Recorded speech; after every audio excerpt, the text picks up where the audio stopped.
In post-war Austria, a troubled boy named Jack Unterweger grew up surrounded by instability, crime, and conflicting truths. As an adult, he transformed into a celebrated author and media figure, praised as proof that even the most broken lives could be redeemed. But behind the headlines and the book deals, something darker was taking place. What began as a story of second chances would soon unravel into one of Europe's most disturbing criminal cases. Join me as I look into the case of Jack Unterweger here on Corras Investigation. Unterweger was born in Judenburg, Styria, to Teresa Unterweger, a barmaid and a waitress from Klagenfurt. The identity of his father is not known in the birth record. Teresa claimed his father was Jack Becker, a U.S. Army soldier she met in 1949. Later listing Jack Baker as the father in the legal papers. She chose the nickname Jack for him, but was often called Hansi as a child. Teresa had a criminal background with multiple jail sentences for fraud, theft, and other crimes. Unterweger claimed his mother engaged in sex work, but she denied it, saying she made these claims to boost book sales. In 1951, shortly after Unterweger was born, his mother Teresa went to prison for fraud, and he was placed with a foster mother in Plainveld for a year. In 1952, he moved in with his grandfather Ferdinand Visser and his partner Maria Springer, where he stayed until he was 8. Unterweger described Visser as a heavily drinker and a rough man who included him in stealing animals. He claimed Visser forced him to watch sexual encounters with women. However, neighbors and records suggest Unterweger was well cared for, and neither Visser nor Springer had drinking problems. Visser also had health issues that limited his mobility. They lived in a wooden lodge in Carinthia. In March 1953, Teresa married American soldier Donald van Bleekom. That year, she started paying monthly child support of 100 shilling. Unterweger doubted his mother's claim after meeting his stepfather and thought Van Bleekom might be his biological father because of their resemblance. In 1958, Springer ended his relationship with Visser, and Unterweger's great-aunt Juliana Visser became his guardian for a short while, living in Strausberg. During this period, Unterweger claimed to have seen his best friend Klaus die in an accident, but local police reported a different boy named Hilmand Salzer was killed, and Unterweger did not know him. In April 1959, he was taken into foster care with a Drofenik family. From 1962 to 1965, Unterweger attended an evangelical reform school but dropped out in 1965 and started an apprenticeship as a hotel waiter in St. Feind-Anderglan, only to be fired after 6 months. His probation officer was warned that he posed a danger and harassed girls. In 1966, Unterweger attempted several other hotel waiter apprenticeships but left them all after just few months. Unterweger's first conviction was in 1966 in November for stealing 527 shilling from 2 hotel guests. He received a 3-day jail sentence followed by a 13-month stay in a federal juvenile detention facility in Kaiser-Biarsdorf in Vienna for rehabilitation. After being released in December 1967, he worked as a waiter but often got fired for theft. Unterweger claimed to have joined a boxing club in Saint Veit with a 6-0 match record, but the club's officials denied this, stating that there were no records of his fights or any theft. When he turned 18, the regional court informed his mother that further social services would not be provided as educational measures are unlikely to be successful.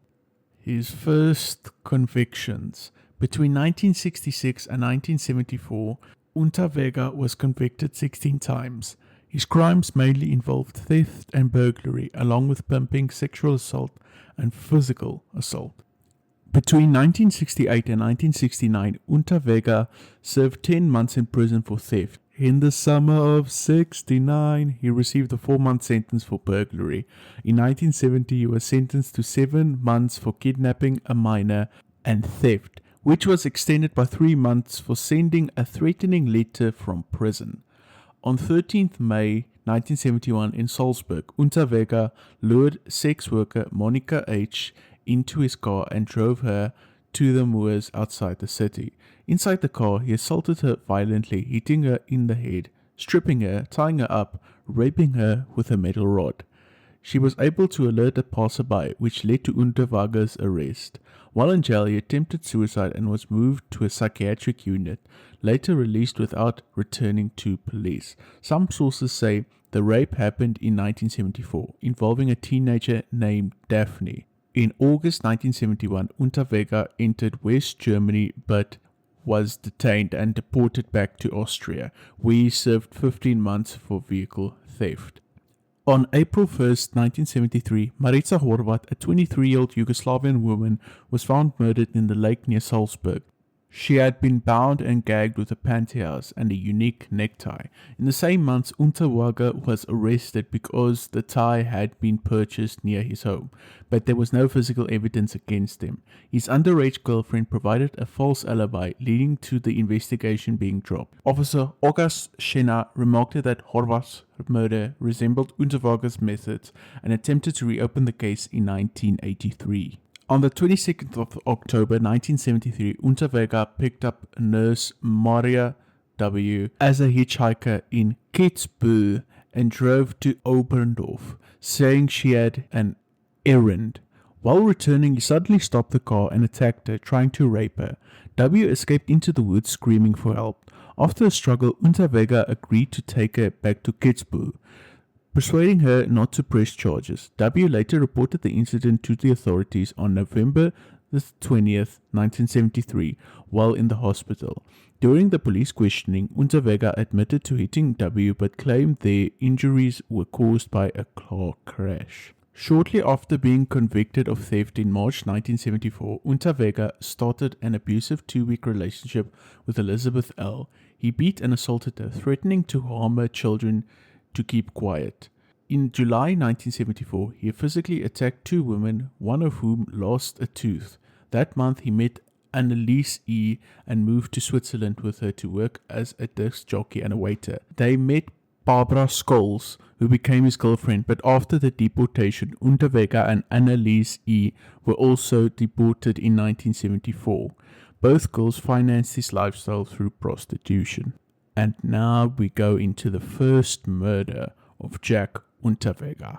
On the evening of December 11th, 1974, Unterweger and Scholes broke into Scholes' parents' house in Eversbach. They were caught by 18-year-old Margaret Schäfer, a friend of Scholes, who they convinced to stay quiet to get in their car.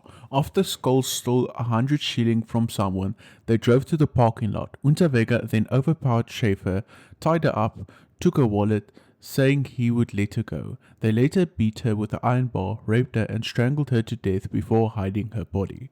In early January 1975, Unterweger, Scholes, and Anneliese E. robbed a jewelry store in Eversbach and escaped to Switzerland. Running low on money, Unterweger demanded ransom from Anneliese E.'s parents for her return. On January 17th, during a handover at the bank in Basel, Unterweger was arrested by police for kidnapping. After 2 months in Zurich jail, he was transferred to Austrian authorities. In July 1975, Unterweger was convicted for 4 rapes and assaults from 1971 to 1974 and sentenced to 3 years in prison. He was later sentenced to life for murder for Margaret Schäfer, while Barbara Scholes received 8 years as an accomplice. An investigation into another murder also ended with this conviction. While in prison, Unterweger wrote stories, poems, plays, and an autobiography titled Fegefeuer oder die Reise in Zuchthaus, also known as Purgatory or The Journey to Prison, which inspired a 1988 film. Some, including Austrian writer Elfriede Jelinek, have questioned his authorship of Purgatory. Unterweger plagiarized parts of his work, particularly children's stories from journalist Sonja von Eisenstein, and falsely claimed several poems by Hermann Hesse as his own. Most of his writings are believed to be rewrites of earlier works. His plays often addressed class conflict and were autobiographical, omitting the murder of Margaret Schäfer and instead featuring a fictional scene of violence against a wealthy man. Unterweger misled von Eisenstein regarding his murder conviction, claiming a drug-included blackout while omitting critical details of the crime. He often attributed his criminal behavior to a troubled childhood. And now we look at the shocking pardon and release of Jack Unterweger. In 1985, a campaign began to pardon and release Unterweger from prison. Austrian President Rudolf Kirchschläger rejected the petition, noting the court's requirement of at least 15 years in prison. Many writers, artists, journalists, and politicians, including Heinrich von Günter Grass, supported the pardon. Unterweger was released on 23rd of May 1990 after serving the required 15 years. After his release, the book Purgatory was included in Austrian school curriculums, and his children's stories aired on radio. Unterweger also hosted TV programs about criminal rehabilitation and worked as a journalist for ORF. And now we get into all the infamous killings of Jack Unterweger. First, Czechoslovakia. On 14th of September 1990, just under 3 months after his release, Unterweger met 30-year-old butcher shop worker Blanka Bošková in Prague. Her body was discovered the next morning near the Vltava River, showing signs of both manual and ligature strangulation. Austria.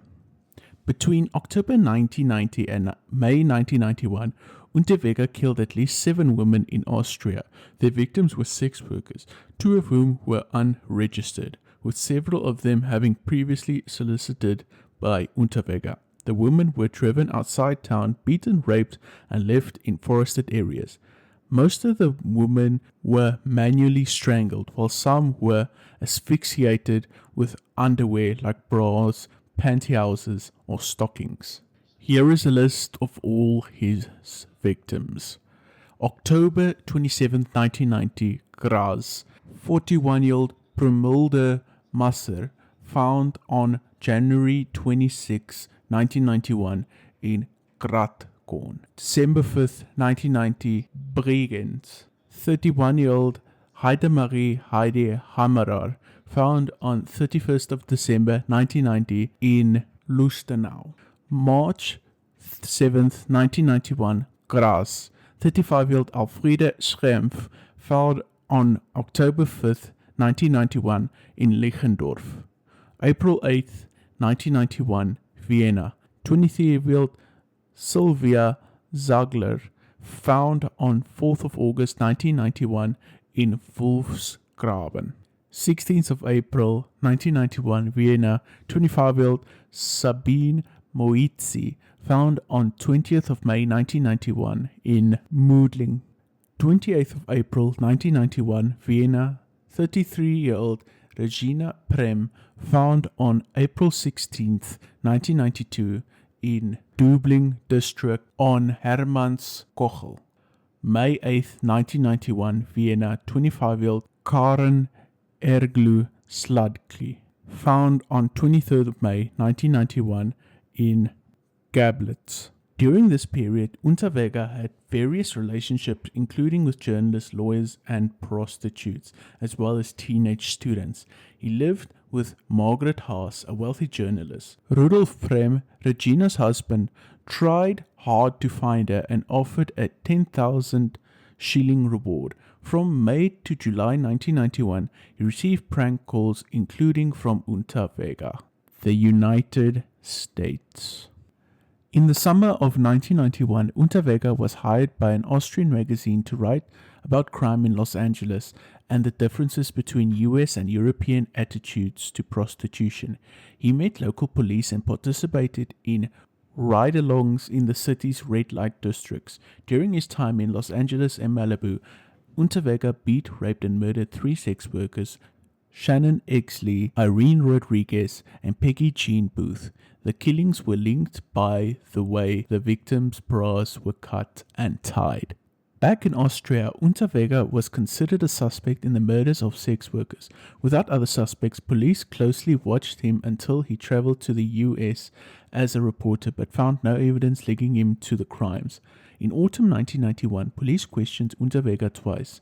On October 8, 1991, he called Rudolf Prem, falsely naming a location for one of the victims and mentioning a total of 11. After Unterweger's arrest, Prem gave police his wife's diary, which noted his interest in bondage and violence during sex. And now we look at the arrest and the end of Jack Unterweger. Police in Graz collected enough evidence to arrest Unterweger, but he had already fled when they came to his home. They persuaded him and his girlfriend, 18-year-old Bianca Mark, through Switzerland, France, and the US, leading to his arrest by US Marshals in Miami, Florida, on 27th of February 1992. While on the run, he called Austrian media to claim his innocence. Unterweger was extradited to Austria on 27th of May 1992 and faced charges for 11 murders. His girlfriends Margaret Haas and lawyer Astrid Wagner initially supported him, believing he was innocent, until they read the court transcripts for one murder. The jury convicted him of 9 murders with a 6-2 majority. A psychiatrist diagnosed him with narcissistic personality disorder on 29th of June. He was sentenced to life in prison without parole. That night, Unterweger killed himself at Graz Karalou prison by hanging him with a rope made from shoelaces and a tracksuit cord, using the same knot found on all strangled sex workers. Before he died, Unterweger said that he would appeal, so under Austrian law, his guilty verdict is not legally binding after his death because it wasn't reviewed by court. And so concludes the case of Jack Unterweger. A disturbing criminal that should have stayed in jail the first time, but got lucky due to his writing. But yeah, ladies and gentlemen, that's going to do it. Thank you so much for watching. If you guys don't know, I'm on TikTok, so do be sure to check that out. Thank you so much for watching. Hope you guys enjoy this one. Until next time, peace and cheers.